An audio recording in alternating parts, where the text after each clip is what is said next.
النهارده هنقارن ما بين شاورما السعودي وهليل السعودي برضه. هلا والله في الوقت اللي كل الممثلين والمطربين ومصر كلها تقريبا رايحه السعوديه، ده حتى كريستيانو وبنزيما راحوا السعوديه، وكل المهندسين والدكاتره كله رايح السعوديه. انا ماشي.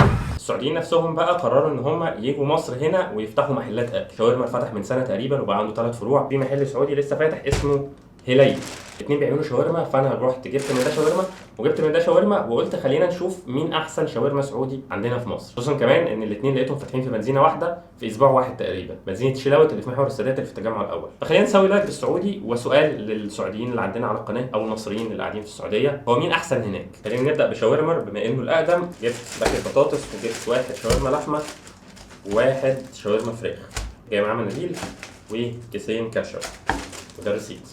الهلال ده بقى لسه فاتح والناس كتير بتشكر فيه بصراحه، فجبت برضو واحد لحمه وواحد فراخ، وجبت سندوتش كفته من عندهم لان يعني في ناس قالوا المشويات عنده حلوه جدا، فده هنخليه بس للاخر مش في المقارنه. وجبت باكيت البطاطس، وده برضو الريسيت. الهلال ده قعد تقريبا 25 دقيقه لحد ما جهز السندوتشات دي، وشاورما ال5 دقائق حرفيا. شاورما مهتم بالتفاصيل والديزاين، حاجات اصيع شويه، وكاتب على البيف لحمه وكاتب على الفراخ فراخ. الهلال صدفه هجرك، مش موضح اي حاجه.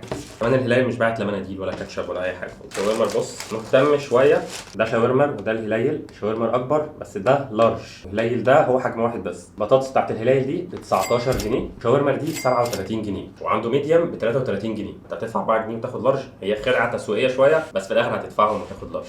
دي شاورما ودي الهلال. الهلال البطاطس بتاعتها ملحمه شويه، شاورما اقرب جدا جدا لبطاطس ماك والفارم فرايز والحاجات دي. شاورما الاول بسم الله، حلوه قوي شاورما دي، كوبي بيست بطاطس ماك، ده بجد يعني هي تقريبا 37 جنيه، مش عارف ماك كام دلوقتي بصراحه، بس هي كوبي بيست وكميتها بصراحه حلوه جدا. رشه ملح كده وكفى. الهلال حاطط بهارات مش ملح، طعمها حلو بصراحه برضو البهارات وكده. البطاطس الملحمه دي بتشبعك اكتر، بس انا بصراحه هستمتع ببطاطس الشاورما اكتر. بس الهلال برضو بصراحه حلو، خصوصا كمان ان هي يعني ارخص بكتير، يعني دي ب 19 جنيه.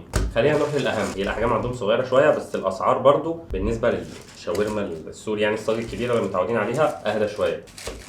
واحد شاورما لحمه من هنا واحد شاورما لحمه من هنا. ده شاورما وده الهلال، الاثنين جايين في عيش لبناني. حاسس بس ان حشو شاورما اكبر شويه، هنفتحهم دلوقتي ونشوف. الساندوتش ده اسمه كلاسيك في شاورما، الساندوتش ده اسمه غزلاني في الهلال. شاورما للحمه ب 45 جنيه وغزلاني اللحم ده ب 49 جنيه، فرق 4 جنيه تقريبا. ده شاورما كده، شاورما لحمه وطماطم وبصل وطحينه، اوكي، عيش لبناني. ده هلال.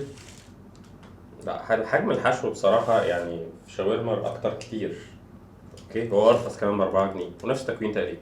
نبدا بالهلال الاول.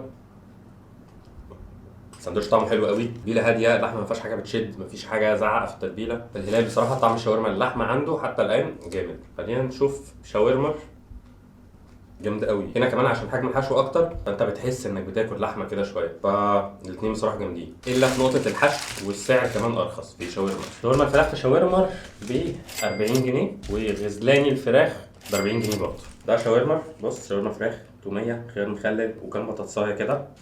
هنا الهلال مفيش اي حاجه، يعني هي الشاورما والتوميه وكفى.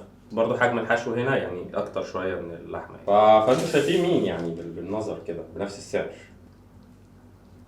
شاورما طريه قوي وتتبيلتها حلوه جدا، خصوصا كمان وهي مع التوميه كده بتحسهم الاثنين عايمين جوه الساندوتش، فهو حلو. انت عاوز خيار مخلل بقى فاهم والقصص دي. شاورما خيار مخلل لازم مع الشاورما. الشاورما انا جربته قبل كده في الحلقه زي ما قلت لكم، طعمه جامد جدا كتتبيله وكفراخ وكحشو. موضوع الخيار المخلل ده فارق جدا، وهنا كمان هتشبع اكتر، يعني بطاطس خيار مخلل، شاورما فراخ وعيش بنفس السعر تقريبا، فهو بس نقطه الحشو. لكن الاثنين حلوين جدا كتتبيله وكل حاجه. كمان تتبيله الهلال في الفراخ باينه اكتر من الشاورما طبعا عشان هي لوحدها، فيمكن هو ده السبب. يعني عاوز بس اجرب ده كده كباب كفته، واحد كباب لحم ب 49 جنيه. معشقين العيش اللبناني هناك.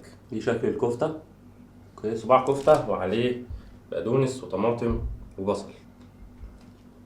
الكفته من جوه ناشفه بس شويه. اللي انا شفته والكفته بتتعمل مفيش فحم، هو سيخ كده زي بتاع الشاورما، والكفته بتقعد تلف عليه لحد ما تستوي، فمفيش طعم فحم، مفيش طعم تدخين. عارف الكفته المشويه بتاعتنا دي مش وحشه بس مش مميزه قوي.